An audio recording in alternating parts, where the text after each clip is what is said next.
Racial discrimination can happen to anyone.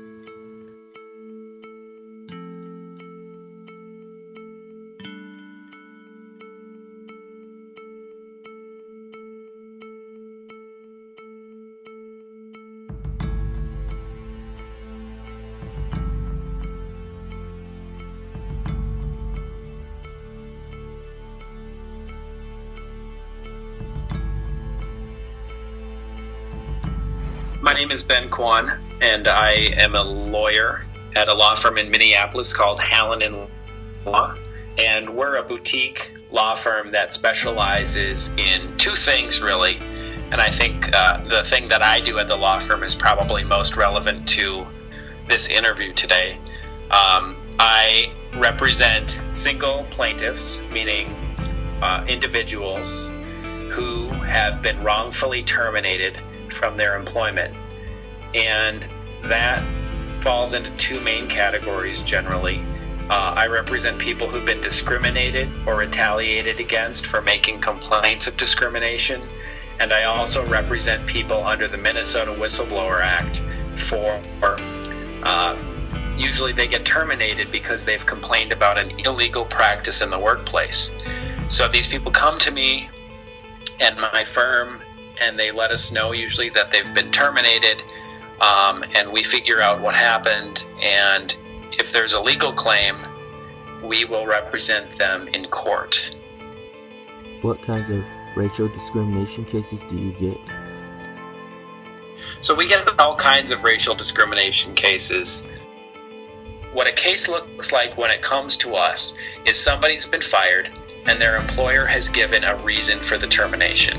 And the reason usually doesn't make sense. It feels made up.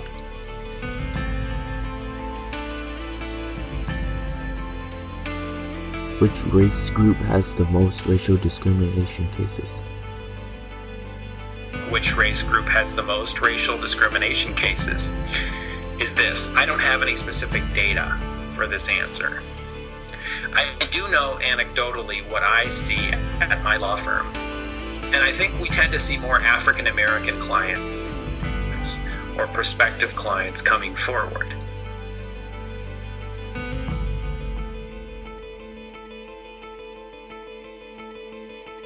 How would you prevent racial discrimination, and what can you do to stop it?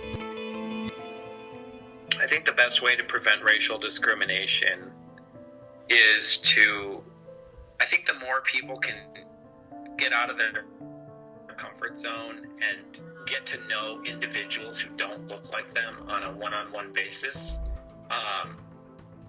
the more we'll have tolerance for others who are not like us.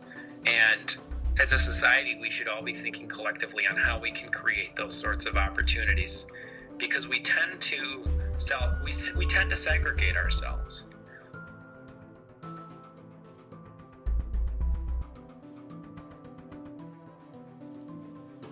What are the rights that people have in this situation? So under Minnesota law, and you can look this up by going to Minnesota Statute 363A, it's called the Minnesota Human Rights Act. It prevents any employer from discriminating against an employee on the basis of race and a whole bunch of other categories. And I think there's an important protection here that most common people don't necessarily know about. It's that if you feel like you're being discriminated against in the workplace, you have a right to tell your manager or your boss or the company owner that discrimination is happening. And under that Minnesota Human Rights Act, there's also protection for what we call reprisal, meaning that if you've complained about racial discrimination, you're protected from being fired. They can't turn around and fire you because you've complained about discrimination. So people should feel protected and emboldened to take things into their own hands by going to their managers and telling them that things that are not right are happening in this workplace. And they should know that if they get fired, there are legal protections for them. So that's just an example of the kinds of things that the law helps people with when it comes to discrimination.